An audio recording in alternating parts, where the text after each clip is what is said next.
Hey everyone, welcome back to the channel. Today, I will show you how to add a debit card to your DraftKings Sportsbook account step by step. First, open the DraftKings Sportsbook app and log in. Once you are logged in, tap on your account balance at the top right of the screen. This will take you to the deposit page. Next, you need to choose how you want to deposit. From the list of options, select debit or credit card. After selecting the debit or credit card option, enter the amount you want to deposit. Then, carefully enter your card information.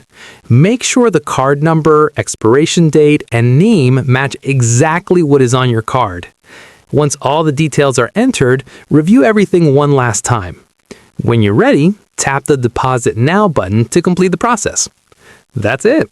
You have successfully added a debit card and deposited money into your DraftKings Sportsbook account. If this was helpful, like the video, subscribe to the channel, and leave a comment with what you want to learn next.